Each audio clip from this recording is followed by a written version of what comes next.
இதோ லக்ஷ்மி கூட வந்துட்டாப்பா. அம்மா லக்ஷ்மி வந்துட்டியா? உனக்காக தான் எதிர்பார்த்துக்கிட்டு இருந்தோம். எனக்காகவா? எதுக்கு ஆண்டி? என்னம்மா இப்படி கேக்குற? உங்களுக்காக தான் ஐயா சமையல் செஞ்சிருக்காரு. நீங்க வந்து சாப்பிடுற வரைக்கும் அவர் சாப்பிட மாட்டேன்னு பிடிவாதமா உட்கார்ந்திருக்காரு.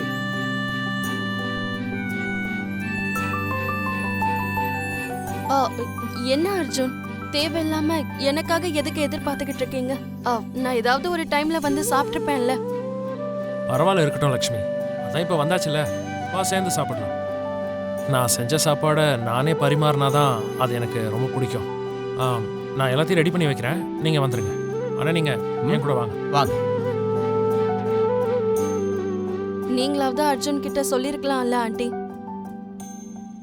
எனக்காக பாவம் அவர் எதுக்கு வெயிட் பண்ணணும்? அவன் எப்பவும் அப்படிதாம்மா. கொடுத்த வாக்க மீற மாட்டான். பாசம் வச்சுட்டான்னா மறக்க மாட்டாமா. அவனுக்கு ஒருத்தர் பிடிச்சிருச்சுன்னா அவ்வளவு சீக்கிரம் விட்டு கொடுக்க மாட்டான். அதையும் மீறின அன்பு அவங்க மேல வச்சிருந்தான்னா அவங்களுக்கு ஏதாவது ஒண்ணுன்னா முதல்ல அவன் தான் போய் நிப்பான். இன்னைக்கு உனக்காக சமையல் செஞ்சிருக்கான்ல, அதனாலதான் பக்கத்துல நின்னு பரிமாறுற வரைக்கும் அவனுக்கு மனசு திருப்தியே இருக்காது. உண்மையிலேயே அர்ஜுன் ரொம்ப நல்லவர் ஆண்டி.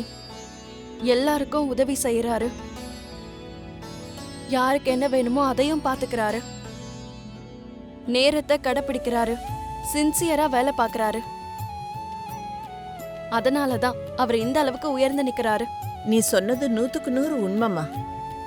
அவனுக்கு இருக்கிற நல்ல குணத்தால இப்ப அவன் இந்த நிலைமையில இருக்கான்.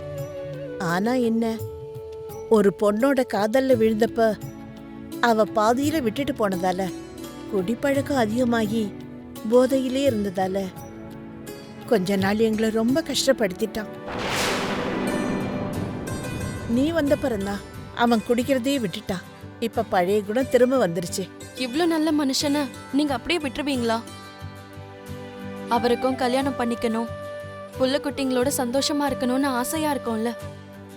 அவர் கல்யாணத்தை பத்தி ஏன் யோசிக்க மாட்டேங்கிறீங்க?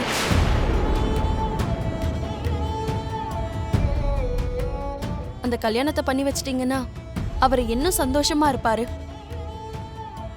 சரிங்க ஆண்டி, நான் போய் கை கழுவிட்டு வரேன். எல்லாரும் சேர்ந்து சாப்பிடலாம்.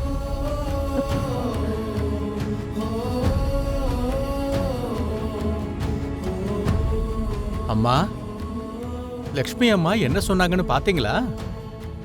மறைமுகமா அவங்க மனசுல உள்ள விஷயத்த சொல்ற மாதிரி தான் தோணுது.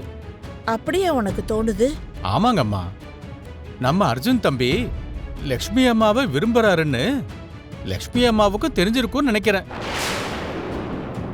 அதனாலதான் லக்ஷ்மி அம்மாவும் அவங்க மனசுல இருந்த விஷயத்த வெளியே சொல்லிட்டாங்கன்னு நினைக்கிறேன். இதுக்கு மேல எதையும் யோசிக்காம கேட்டுருங்க. அது என்னவோ தெரியல, எனக்கு கொஞ்சம் டென்ஷனாவே இருக்கு. அம்மா, சாப்பிடும்போது நல்லதா இருந்தாலும் கெட்டதா இருந்தாலும் பேசுனா அதுக்கு ஒரு தீர்வு கண்டிப்பா கிடைக்கும். இப்ப சாப்பிடும்போது நீங்க கேட்டுருங்கம்மா, எதை பத்தியும் யோசிக்காதீங்க.